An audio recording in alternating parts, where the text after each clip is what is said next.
Halo semua, salam sejahtera Malaysia. Terdapat satu isu hangat yang saya nak kongsikan dengan Anda hari ini. Menurut pendedahan yang saya lihat ini, benarkah RM 6 bilion? Malaysia berhak RM 6 bilion ini? Persoalannya, siapakah pihak yang berhutang sebanyak RM 6 bilion ini kepada Malaysia? Jumlah RM 6 bilion ini bukannya jumlah yang sedikit. Namun di dalam isu ini saya melihat sebuah artikel ini telah menyebut nama bekas Perdana Menteri yaitu Muhyiddin Yassin. Persoalannya lagi, adakah Muhyiddin Yassin terlibat dengan hutang RM 6 bilion ini yang sepatutnya dilangsaikan dibayar kepada Malaysia? Akhirnya pendedahan ini yang saya rasa memang ramai rakyat Malaysia tidak tahu. Bayar hutang RM 6 bilion kepada Malaysia tanpa berdalih lagi. Johari Gesah Goldman. Oke, saudara-saudara semua, tuan-tuan dan puan-puan semua yang saya kasihi, saya meminta jasa baik Anda untuk tekan butang like, share video ini kepada ramai orang, supaya ramai yang tahu tentang isu yang panas ini. Dan jangan lupa tekan butang subscribe.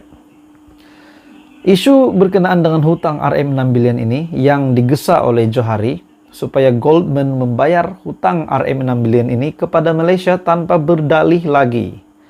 Goldman Sachs mengambil kesempatan atas rundingan tidak mencukupi yang dibuat oleh kerajaan terdahulu, pimpinan Muhyiddin Yassin, untuk menangguhkan pembayaran sejumlah besar yang masih terhutang kepada Putrajaya bawah perjanjian penyelesaian yang dimeterai lebih 2 tahun lepas, kata bekas Menteri Kewangan kedua Johari Ghani. Maksudnya, adakah Muhyiddin Yassin sebagai Perdana Menteri yang lama ataupun bekas Perdana Menteri di bawah pimpinan pada ketika itu terlibat dengan penangguhan pembayaran RM 6 bilion ini kepada Putrajaya? Goldman Sachs mengambil kesempatan atas rundingan yang tidak mencukupi yang dibuat oleh kerajaan pimpinan Muhyiddin Yassin yang dulu untuk menangguhkan pembayaran sejumlah besar hutang ini. Goldman harus membayar balik secara tunai baki USD 1,4 bilion bersamaan dengan ringgit Malaysia 6 bilion, kerugian 1MDB dengan segera tanpa berdalih lagi, kata Johari kepada Thomson Reuters. Menurut laporan tersebut, perjanjian antara Bank Pelaburan Amerika Syarikat itu dan juga kerajaan Muhyiddin menjangkakan Malaysia akan menerima jumlah itu dalam bentuk aset 1MDB menjelang 2025 sebagai sebahagian daripada penyelesaian USD 3,9 bilion bersamaan dengan RM 16,77 bilion yang dicapai berhubung kerugian yang ditanggung oleh 1MDB. Itu adalah perjanjian yang tidak bagus bagi Malaysia, kata seorang pegawai undang-undang kerajaan yang tidak dinamakan kepada Reuters. Kerajaan sepatutnya menuntut wang tunai dalam bank, bukannya aset. Mereka telah pun kehilangan inisiatif. Jadi apakah komen daripada Perdana Menteri? 2 minggu lepas, Perdana Menteri Anwar Ibrahim menuntut Goldman menghormati penyelesaiannya dengan kerajaan atas peranannya dalam skandal 1MDB. Katanya bank itu tidak seharusnya menggunakan kekuatan kewangannya untuk menentukan syarat-syarat. Dalam temu bual bersama Haslinda Amin daripada Bloomberg Television, Anwar sebagai Perdana Menteri Malaysia yang ke-10 telah menggesa agar Goldman menyelesaikan pertikaian berhubung perjanjian penyelesaian yang dimeterai pada Julai 2020 dengan Malaysia FMT. Bayar hutang RM 6 bilion kepada Malaysia tanpa berdalih lagi. Johari akhirnya menggesah Goldman. Saudara-saudara semua, ini satu isu yang panas. Apa komen Anda? Teruskan bersama di dalam channel ini. Jangan lupa tekan butang like, share, dan subscribe. Halo semua, salam sejahtera Malaysia. Satu keputusan mahkamah yang saya rasa Ini pasti berita gembira kepada Perdana Menteri Malaysia ke-10, kepada Datuk Seri Anwar Ibrahim. Seperti yang kita sudah tahu sebelum ini, setelah Anwar Ibrahim yang menjadi Perdana Menteri, yang telah mengangkat sumpah sebagai Perdana Menteri Malaysia yang ke-10 pada November tahun 2022, akhirnya banyak tuduhan, banyak tomahan, banyak kritikan, banyak serangan yang dilakukan kepada Datuk Seri Anwar Ibrahim. Bahkan rahsia ataupun bukan rahsia, bahkan sejarah-sejarah yang lampau daripada Datuk Seri Anwar Ibrahim pun dibongkar juga, dikorek untuk menyerang Datuk Seri Anwar Ibrahim.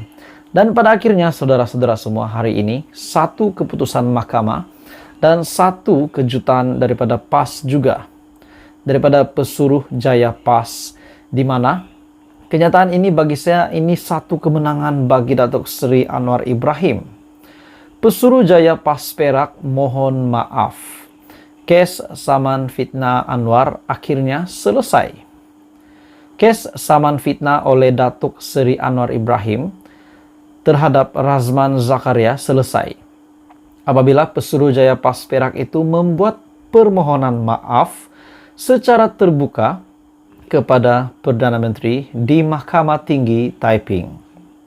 Saman berkenaan juga berhubung ucapan Razman yang didakwa mengaitkan pengerusi Pakatan Harapan itu membawa agenda songsang lesbian, gay, bisexual dan transgender ataupun LGBT. Jadi mereka dilihat menggunakan LGBT untuk menyerang Datuk Seri Anwar Ibrahim. Namun pada akhirnya Anwar Ibrahim yang benar telah menegakkan keadilan, dan kita dapat lihat bahwa Pesuruh Jaya PAS Perak tersebut, yaitu Razman Zakaria, telah pun memohon maaf secara terbuka kepada Datuk Seri Anwar Ibrahim di Mahkamah Tinggi. Oke, saudara-saudara semua, sebelum saya meneruskan, saya meminta jasa baik Anda untuk tekan butang like, share video ini kepada ramai orang, dan tekan butang subscribe, sebab subscribe itu percuma. Untuk pengetahuan tuan-tuan dan puan-puan, saudara-saudara semua, saman berkenaan adalah berhubung ucapan Razman yang didakwa mengaitkan pengurusi Pakatan Harapan, yaitu Datuk Seri Anwar Ibrahim, yang membawa unsur-unsur LGBT ataupun membawa agenda songsang ini, yaitu LGBT. Razman selaku defendant tunggal yang membacakan kenyataan permohonan maaf di hadapan Pesuruh Jaya Kehakiman Nur Ruwena Nurdin berkata, ucapannya itu telah menyinggung perasaan dan memfitnah Anwar. Saya ingin menzahirkan bahwa ungkapan saya telah mencetuskan keburukan moral dan menjejaskan reputasi baik yang amat berhormat Anwar, serta menyebabkan rasa malu, kerosakan dan kesusahan yang teruk dan tidak terukur. Saya ambil kesempatan ini untuk menarik balik semua fitnah dan tuduhan yang dilemparkan kepada yang amat berhormat dan menyatakan kekesalan serta permohonan maaf saya yang tidak terhingga atas ungkapan tersebut. Saya berjanji tidak akan mengulangi ungkapan itu dalam apa juga bentuk, cara atau sebagainya pada masa hadapan, katanya. Mahkamah kemudian merekodkan penyelesaian yang dicapai oleh kedua-dua pihak. Anwar yang diwakili oleh Peguam Datuk S.N. Ne, Jaden Pun Waiken dan Wong Guo Jin, manakala Peguam Datuk Naran Singh mewakili Razman.